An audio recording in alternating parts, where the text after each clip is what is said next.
What avoidants secretly think, when you disappear, you think walking away means nothing to them. You think they don't care, that they're just ice cold, unaffected. But let me tell you something, when you disappear, it shakes them to the core. They won't tell you, they won't chase, but inside their mind is in overdrive, because here's the truth about avoidance.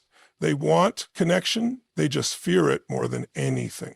They spent their whole lives learning how to push it away before it could hurt them. But when you pull back first, when you become the one who disappears, something shifts. Avoidants are often misunderstood. From the outside, they appear cold, distant, and indifferent to connection. People assume they don't need or want closeness, that they're perfectly fine on their own. But the truth is far more complicated. Avoidants crave connection just like anyone else, but their fear of intimacy runs so deep that it overpowers their desire for closeness. This is not a conscious choice, it's a deeply ingrained survival mechanism. Growing up, many avoidants learned that relationships weren't a source of safety, they were a source of pain. Maybe they had caregivers who were emotionally unavailable, who dismissed their feelings, or who only showed love conditionally. Over time, they adapted by suppressing their own needs for closeness. They learned that depending on someone leads to disappointment, and so they stopped depending. They convinced themselves that self-reliance was the only way to avoid getting hurt. This belief system follows them into adulthood, shaping their relationships in ways they don't even realize. When they do form connections, there's always a push-pull dynamic at play. At first, they may be drawn in, excited by the rush of a new relationship, but as emotional intimacy starts to build, their walls come up. Suddenly, they feel suffocated, overwhelmed, and trapped. They start to withdraw, finding reasons, logical or not, to create distance. Maybe they convince themselves that the other person is too demanding, too needy, or that the relationship isn't the right fit. What's really happening is their old fear creeping in, warning them that closeness equals vulnerability, and vulnerability equals pain. The irony is that the more an avoidant person pushes people away, the lonelier they become. Deep down, they don't want to be alone. They want someone to see through their walls, to recognize their fear for what it is and not abandon them. But at the same time, they make it almost impossible for others to get close. It's a self-fulfilling prophecy. They avoid intimacy to protect themselves, yet in doing so, they create the very loneliness they're afraid of. This internal battle is something most avoidants won't ever admit to, even to themselves. They pride themselves on their independence, on their ability to not need anyone, but this isn't true independence, it's fear masquerading as strength. True independence is choosing to be alone, not being alone, because deep relationships feel impossible. An avoidance detachment isn't because they don't care, it's because they care so much that it terrifies them. When someone disappears from their life, it stirs something deep inside them. They might not react outwardly, but internally a shift happens. Their usual sense of control, of being the one who decides when to pull away, suddenly collapses. For the first time, they're forced to confront what they've spent years avoiding, the reality that connection does matter to them, that losing someone hurts, that no matter how much they've convinced themselves otherwise, they do want closeness. This moment of realization can be incredibly uncomfortable for an avoidant. They don't like feeling powerless, and emotions that run too deep make them uneasy. Their first instinct might be to suppress these feelings, to rationalize them away. But if the absence of someone is strong enough, it can crack their defenses, forcing them to acknowledge what they've been running from their whole lives. For those who care about an avoidant person, this can be difficult to understand. It's painful to be on the receiving end of their distance, their silence, their inability to express emotions openly. But what's important to remember is that their withdrawal isn't a reflection of the other person's worth. It's a reflection of their own internal struggle. They aren't heartless or incapable of love. They're simply fighting a battle that most people never see. One where the enemy isn't the person in front of them, but the fear within themselves. Avoidants operate under a belief that they are always in control of their relationships. They have spent years mastering the art of emotional distance, using it as a defense mechanism to keep themselves from feeling vulnerable. They believe that as long as they are the ones deciding when to withdraw, they are safe. They tell themselves that if they never rely too much on anyone, they won't get hurt. This illusion of control is what allows them to navigate relationships without feeling overwhelmed until someone else takes control by walking away first. When an avoidant is the one pulling back, they feel a sense of security. They dictate the pace of the relationship, deciding when to engage and when to create space. They have developed habits that make detachment feel natural to them. If things get too intense, they instinctively withdraw, knowing that distance brings them relief. They believe they are always the ones with the upper hand, always the ones choosing when and how to exit. This is their comfort zone, their shield against emotional pain. But when someone else disappears first, everything changes. Suddenly, they are no longer the ones controlling the distance. They are on the receiving end of it.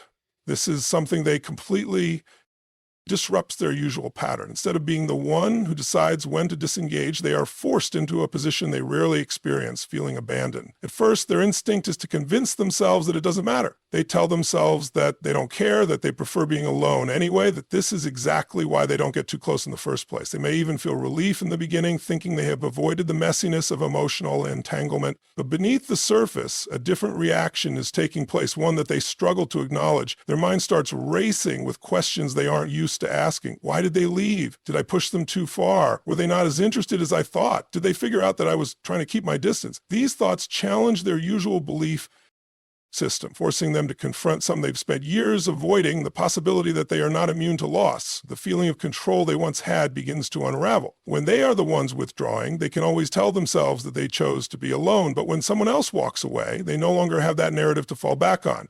Instead, they are left with uncertainty, and uncertainty is something they deeply fear. They suddenly realize that connection is not as one-sided as they believed, that the other person had the power to make a choice too. This loss of control is especially unsettling because avoidants pride themselves on being unaffected. They build their identity around self-sufficiency, convincing themselves that they don't need anyone. When someone pulls away before they can, it challenges this belief at its core. If they truly didn't care, why does it bother them? If they are so comfortable being alone, why do they feel this strange sense of unease? These are questions they don't like to ask because the answers force them to acknowledge an uncomfortable truth. They do care, even if they don't want to. This realization doesn't necessarily mean they will chase after the person who left. Avoidants are still wired to resist vulnerability, and their pride often keeps them from admitting their feelings. Instead, they may try to reassert control in other ways, distracting themselves, convincing themselves that the person will come back, or even seeking new distractions to avoid dealing with the discomfort. But deep inside, the shift has already happened. Their once solid illusion of control has been shaken,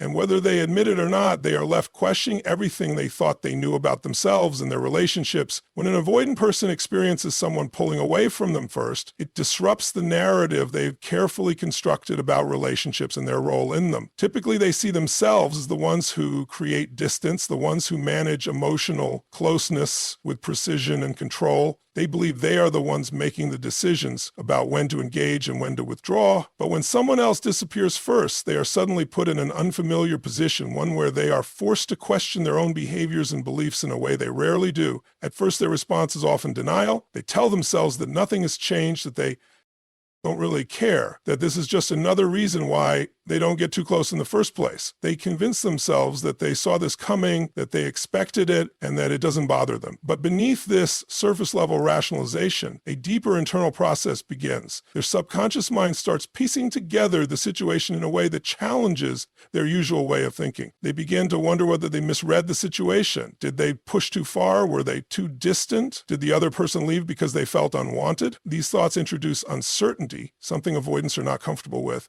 They are used to believing that they have a clear understanding of how relationships work. If they create space, others will always come back. But when someone truly walks away, that certainty collapses. They are left with a gap in their understanding, and it forces them to confront a reality they often avoid. Maybe their strategy isn't as foolproof as they thought. This realization can be deeply unsettling. Avoidants build their identity around independence and self-sufficiency. They see themselves as people who don't need others, people who function just fine on their own. But when someone's absence creates an unexpected emotional response, they have to question whether that belief is entirely true. If they were truly indifferent, why do they feel this nagging sense of discomfort? Why are they thinking about the person who left? Why are they wondering whether they made a mistake? They may also start analyzing their own past behaviors in a way they usually avoid. Instead of justifying their actions with thoughts like, I was just protecting myself, or they were asking for too much, they may start asking, did I shut down too quickly? Did I misinterpret their intentions? Was I actually the one who caused this distance? These are questions they don't often ask because doing so means acknowledging that their avoidance may not always be justified. What makes this process even more difficult is that it often happens in isolation. Avoidants rarely share their inner thoughts and struggles with others. While someone with a more secure attachment style might reach out to friends for advice or reassurance, avoidants tend to keep these thoughts to themselves. They don't want to admit, even internally, that they are affected by someone else's actions. So instead, they try to suppress these thoughts, distracting themselves with work, hobbies, or even new connections. But no matter how much they try to push it down, the doubt lingers. The longer they sit with these questions, the more their perspective starts to shift.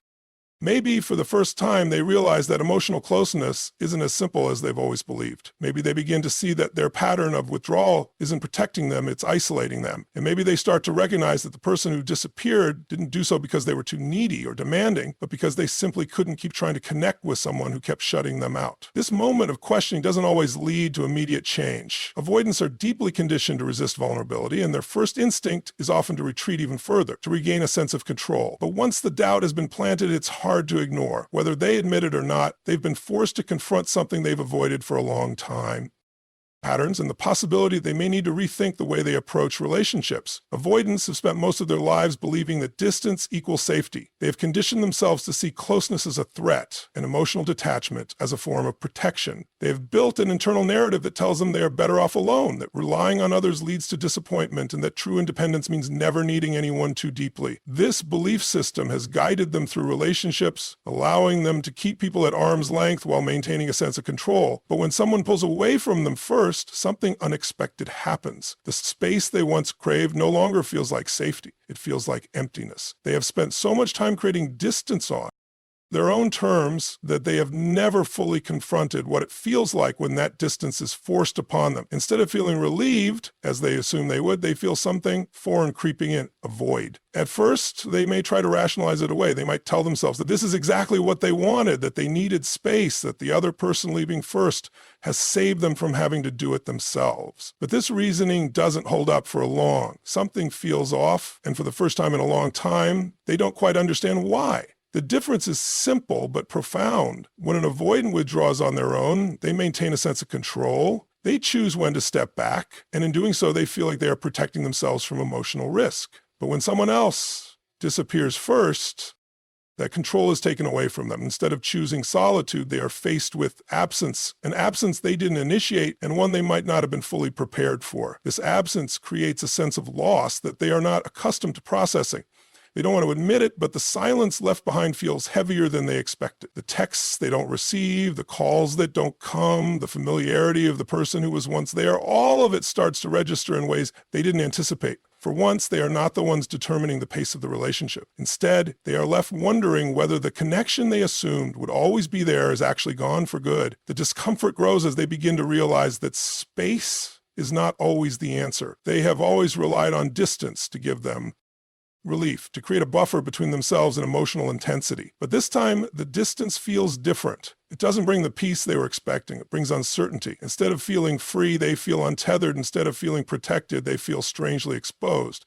This realization does not come easily. Avoidants are deeply skilled at ignoring their own emotions. They have spent years teaching themselves not to react, not to feel too deeply, not to get attached. But emotions have a way of creeping in no matter how much they try to suppress them. They may find themselves thinking about the person who disappeared more than they expected. They may catch themselves waiting for a message, checking social media, or replaying past conversations in their mind. They may even feel an urge to reach out, an urge that directly contradicts the detachment they have always relied on. This internal conflict is unsettling. They don't want to feel this way. They don't want to admit, even to themselves, that the person who left mattered more than they let on. So they fight it. They push down their feelings, distract themselves, and tell themselves it's better this way. But no matter how much they try to ignore it, the emptiness remains. And the hardest part, they realize deep down that they created this. Their pattern of withdrawal, their fear of closeness, their tendency to keep people at a distance, all of it contributed to this outcome. The space they always relied on has backfired, leaving them with a question they never expected to face. What if distance isn't the solution? What if connection was what they needed all along? When an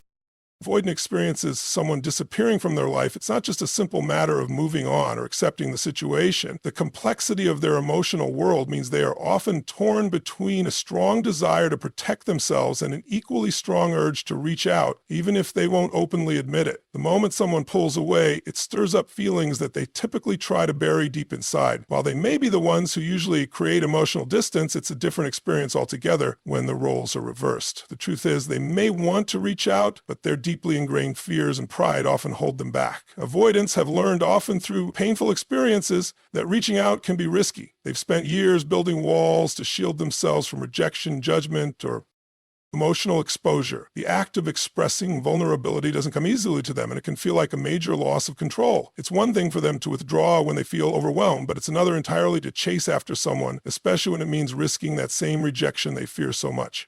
In the face of this internal struggle, the desire to reach out is powerful, but they tend to fight it with everything they have. On one hand, they feel the pull to bridge the gap, to reconnect with the person who slipped away from them. On the other hand, the idea of admitting that they care, or worse, that they were wrong, can feel like an insurmountable challenge. So instead of taking action, they may engage in a mental tug-of-war, replaying the situation over and over in their mind, weighing their options and the potential consequences. It's not unusual for an avoidant to start typing a message, crafting the perfect words, but never send it. The vulnerability that comes with reaching out feels like stepping into a foreign land where they don't have control. They may wonder, what if I reach out and they not respond? Or what if they think I'm needy? These thoughts reinforce their fear of being judged, and the emotional distance they've worked so hard to create feels even more critical to maintain. Instead of confronting their feelings head on, they turn inward, distracting themselves with other activities or by seeking ways to avoid the situation altogether. But even as they distract themselves, the urge to reconnect doesn't simply disappear. It lingers quietly but persistently in the back of their mind. This internal conflict doesn't end with just one moment of hesitation. The battle between wanting to reach out and fearing the vulnerability of doing so can persist for a long time. Avoidants may obsessively check their phones, refresh their social media profiles, or replay past interactions in their minds, looking for signs of hope or the possibility of reconnection. They may even ask mutual friends about the person who disappeared, not because they want to know the details of what happened, but because they're desperately seeking reassurance that they haven't lost them for good.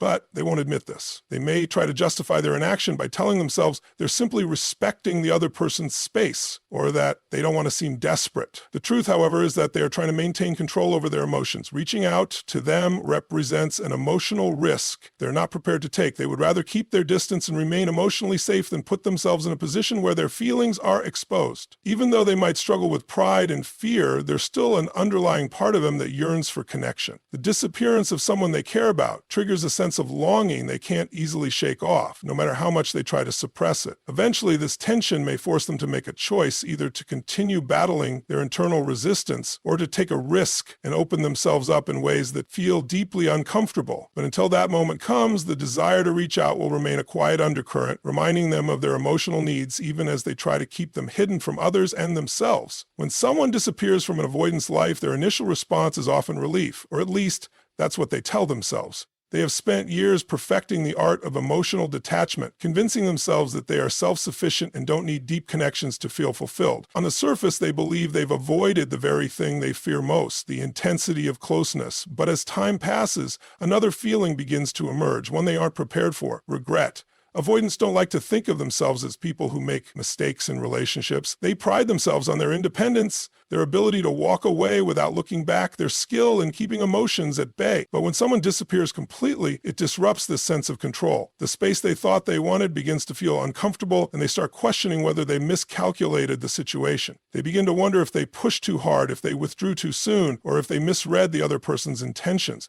These doubts creep in slowly, and because avoidants are not used to confronting emotions head-on, they often struggle to process them.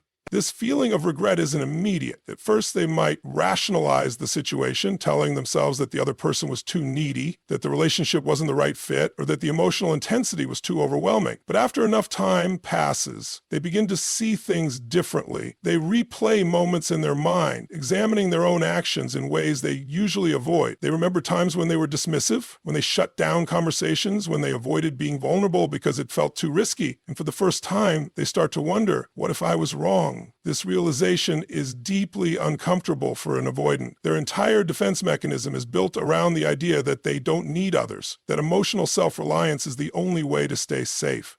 But the presence of regret challenges that belief. If they truly didn't care, why does the loss of this person linger in their mind? Why does the absence feel heavier than expected? Why do they keep thinking about what they could have done differently? These thoughts are difficult to acknowledge because they threaten the avoidant's sense of control. Regret is an emotion that avoidants struggle to deal with because it forces them to confront something they spend their lives avoiding: responsibility for their emotional walls. It is much easier to blame external factors, to believe that relationships don't work out because other people expect too much or because they aren't the right match. But when regret sets in, avoidants must face the possibility that their own patterns and fears played a role in the outcome. This is an unsettling truth because it suggests that change might be necessary. Instead of acting on this feeling, many avoidants will bury it. They will convince themselves that the past is the past, that it wouldn't have worked out anyway, that reaching out now would be pointless. And yet, despite these justifications, the thought lingers. They may find themselves checking the other person's social media, wondering if they've moved on. They may resist the urge to reach out, fearing that doing so would make them look weak. Even if they try to suppress the regret, it has already taken root. For some avoidants, regret can be a turning point. It can lead them to reflect on their behaviors and recognize that their instinct to withdraw doesn't always serve them.